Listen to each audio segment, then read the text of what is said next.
guys, it's Ashley, and today I have a video that I have been working on for a while now. It's been about a month and a half. I'm so excited to share it with you guys because I am finally done with it. Honestly, I am so happy with the way it came out. So today I am giving you guys my own DIY Bookish Christmas ornaments video. So each one of the ornaments that I've made in this video, I made from scratch. I may have made them based off of a picture, but I completely made them from scratch from things that I picked up at Michael's. Each one is inspired either by a book or a series, a TV show, a movie, a musical.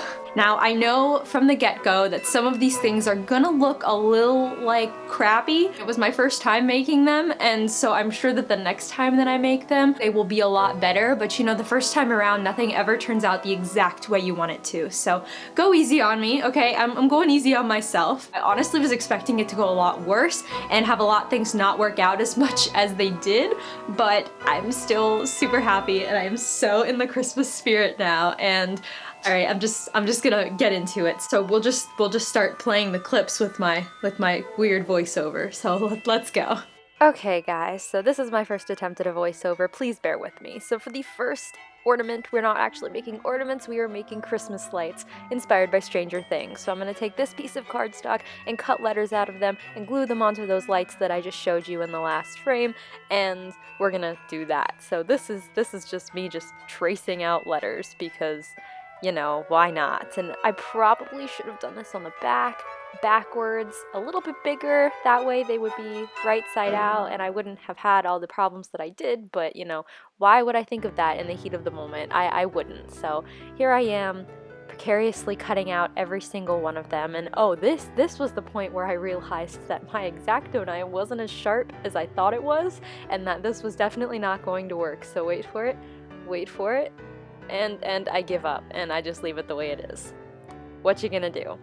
So I continue to cut out every single little letter, and trust me, this got very tiring and my back hurt because I'm sitting on the floor. But I kept pushing through, I kept going, wait for it, and there we are, we're done! Okay, so now we're just gonna kind of like rip open this box of lights because, you know, why would you do it nicely? You wouldn't.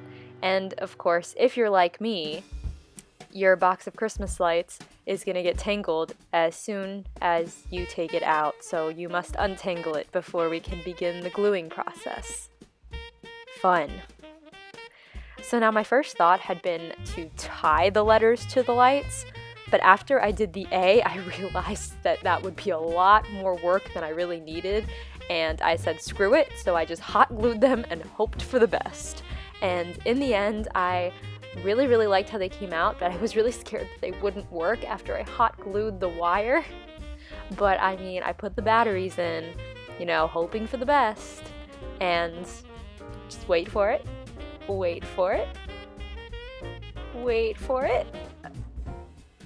Bam! Christmas lights! Stranger Things Christmas lights. Now the letters probably should have been bigger, but I figured that the gold color would stand out on the dark Christmas tree and it would be really pretty, so, you know, yeah, Christmas lights. Okay, so this next one that we're making is probably one of my favorites out of the entire video. It is a Harry Potter house themed glitter bulb. Doesn't that just sound fun? So to start off, you're going to want to take the bulb thingy out of the bulb, and then you pour some Mod Podge into water to thin it out so we can put it in the bulb. And then if you're like me, you're horrible at estimating to begin with, so you have to put more Mod Podge in the water. So then you just kind of take the Mod Podge mixture and you pour it into the bulb, and then you dump out the excess Mod Podge. And okay, is it just me, or do you think that it should be Mod Podge and not Mod Podge? Because it just sounds like it flows so much better. So if I say Mod Podge, excuse me, but that's what I think that it should be. We're gonna dump the excess out into a little bowl, and then while we're letting it drain, we're just gonna go ahead and cut the logo or the house symbol out of the paper. And I mean, maybe you already had this step done already, maybe you're a lot more prepared than I am. That's very much a possibility, and it's probably a more likely possibility than anything else. So then you're just going to want to take the glitter, whatever glitter for whatever house you're making, and you pour it into the bulb. And then you're just going to want to shake it around to like coat the inside, and then just dump the excess glitter out onto a piece of paper. That way you don't have it, you know, like flying around anywhere. So to stick the little house logo on the bulb, you just take some Mod Podge and you first put some on the bulb where you want it, and then you're just going to take a shit ton of Mod Podge. You're going to kill it with Mod Podge basically, just to get it so that it's not flying around or moving anywhere. And then you just let it dry and you're done. Now you're going to want to let it dry fully for a couple of days, that way all of the glitter will be able to shine, but they are so adorable when you finish making them. You guys will honestly have so much fun. Now the next ornament is also Harry Potter related. We are making a golden snitch. These are so quick and easy. It took me maybe 3 minutes total to make them. So the first thing you want to do is get some metallic golden paint and then just go ahead and start coating your styrofoam ball. So because it's styrofoam, it's kind of hard to paint on at first. You just want to make sure you get in all the little cracks and crevices so it's fully golden. And if you're like me, you're not going to wait for it to dry because you're too impatient. So you just go ahead and stick the feathers in whenever you want. You just want to make sure that you get sort of equal sized feathers depending on, you know, if you want that or not. I think it looks better like that, but I mean, it's completely up to your own preference. So go right ahead and do whatever you want to do. It's you do you. And that is the finished product. I think that they're so adorable and they're so quick and easy to make. So I definitely recommend this as like, if you're not going to make anything else, just try that. So the next bulb that we're doing is Raven Cycle inspired, because you guys know I could not go throughout the entire video without doing something from the Raven Cycle. We are making mini crystal balls. So the first thing you're going to want to do is coat your bulb in Mod Podge, just plain old Mod Podge, a little thin layer, and then you're just going to coat it in glitter by just, I don't know what you want to do. Pour it over, roll it in it, whatever you want to do will work fine. As long as it's coated from top to bottom, you are good.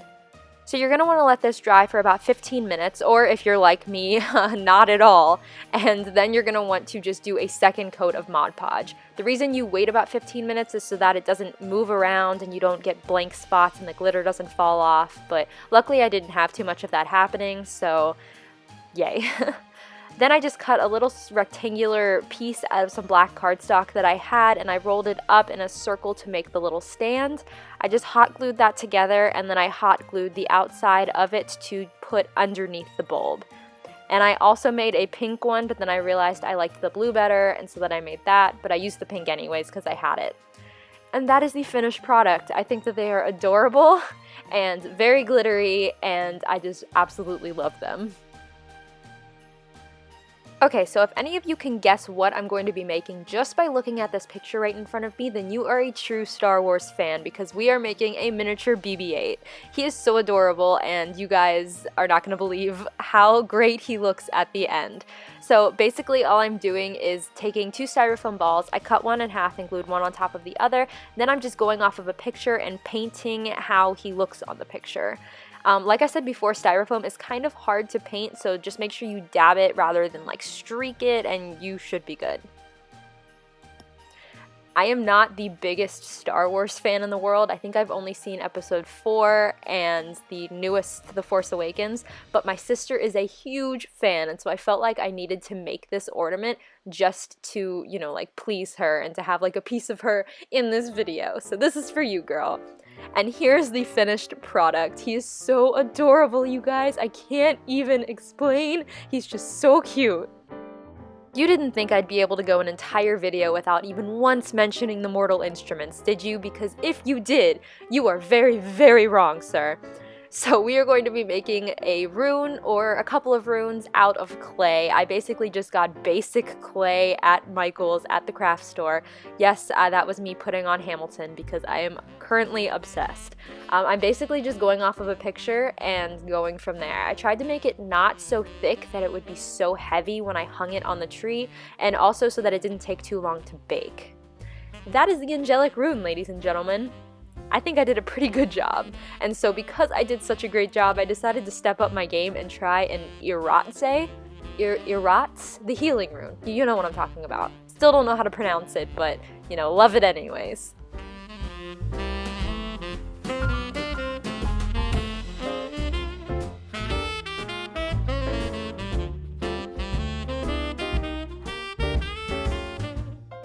Honestly, I think I did a pretty decent job with these. Like, I really do, and I'm pretty proud of myself for making them. So because I knew I needed something Percy related, I decided to throw in a trident, and I tried to make one out of yellow clay. It didn't turn out exactly as I had wanted it. I won't say that I'm the greatest clay sculptor in all the lands, but, you know, I'm definitely not, so I just made a little hole, that way after it baked I could put the ornament hanger through it and hang it on my tree. And you're going to want to follow the baking instructions on the back of your clay. I think I baked mine at 275 until I could touch it, and it seemed hard enough, so that was my guess. Okay, so this ornament I think is one of my greatest pieces of creative genius work I have ever done ever. I am making a miniature iron throne out of drinking sword things. And honestly, it is so adorable at the end. You just gotta wait. The process looks kind of messy and looks kind of horrible and time-consuming, and it was, but the end result is so cute, and I'm so proud of it. Literally all I did was hot glue these swords together, so I didn't even go off of a picture, I just went off of what I remembered it looked like, even though I have never seen the TV show, so I mean, I give myself props for that. Like, come on, this is all memory of a memory I don't even really have, so I mean, I think I did a pretty decent job. So I actually decided halfway through that I would break the swords in half at the hilt and then make those as the, chair part. And then the extra little pieces that I had left over from breaking the swords, I added them to the back to make it more full.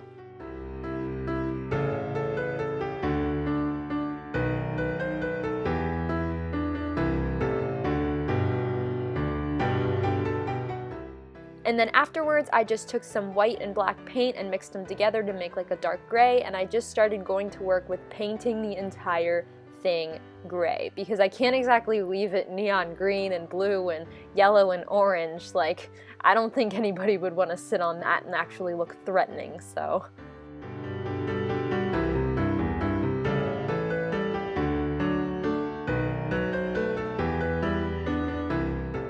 And it's done! Isn't it so adorable? Oh my god, I was so surprised with how this came out. You guys have no idea. So I give the credit to this last stroke of genius to Ray from Little Lottie Reads, because she suggested that I make the Hamilton star as my tree topper, and that is what I did.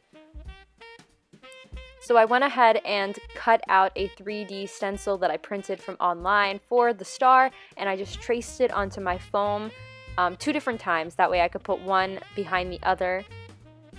And after watching this now, I realized that I probably should have traced it on the back. It would have been easier to see, but like I said before, I don't think of these things while I'm in the middle of doing this, so I always pick the worst decisions.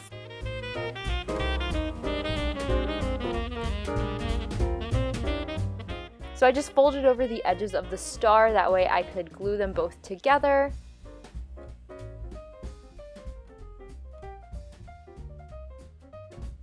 And I think that this was the part where I realized that my foam was sticky on one side, and that if you peeled off the paper, you would be able to stick it together, and that's really not what you want, because my goal was to hot glue it, so that really made things a lot harder. And because it made things a lot harder, I did not record all of it. So this footage is going to skip forward a little bit in about 3 seconds. And there it is. This has already been hot glued all together. Like I said, I didn't say actually, make sure you cut off the top so that you can fit Hamilton on there. And then make sure you also leave a hole in the bottom, that way you can put the tree through it. Look at me, I'm doing this like I think I'm a professional DIY YouTuber. I am not that in any way whatsoever, you guys. You can probably tell by now. So then I just went ahead and traced the Hamilton silhouette onto the black cardstock that I used in my crystal balls. And then I just cut it out and tried to stick it in the top. At first I put him way too low and then realized that you couldn't even see his feet or his legs for that matter, and then I put him at the top, and he's so adorable. He is so adorable. Oh my god. dramatic black screen for the final scene, and it's done! It is completely and utterly done. I am so proud of how it turned out. This is what everything looks like when it's on the tree. This has been a couple of days after I made those Hogwarts house bulbs, so they're completely dry. The clay has been baked. It looks phenomenal. I am so proud of those because I honestly did not think that they were going to turn out at all. This is for all my Ravenclaw watchers out there, because I had to throw that in there. And my trident looks like shit, but I kept it on there anyways because I made it. So, my angelic rune, it's so pretty. And Hufflepuff from my Hufflepuff viewers, you know. And then I had to do a special one for Gryffindor because that's my house. I'm a Gryffindor, guys. And you can just see the letters from the Stranger Things lights that I made. Oh my god, I'm so proud of what I did. And wait, my favorite of all, Alexander Hamilton! So thank you so much for sticking with me through my weird voiceover. I know, I'm crazy, but I'm really proud of this, you guys. I really am, and I'm so happy. And that's it, you guys. That is it for my DIY Bookish Christmas ornament video. I am still so ecstatic and happy with the way it came out. It's sitting on my bedside table. I'm looking at it right now and it is so adorable and I'm so happy. And if any of you tried to make any of these ornaments, please let me know what they turn out to look like. You can show me on Twitter and tag me in them, or on Instagram or anything like that. And thank you guys so much for taking the time to watch this, because I know it's not one of my normal videos, but I'm so excited to start branching out into things that I'm really wanting to do and to film. So if you like this video, be sure to give it a big thumbs up and subscribe to my channel if you want to be notified of when I upload new videos. If you want to follow me on social media, all of my links are in the description below. Thank you guys so much for watching, and happy holidays. Bye!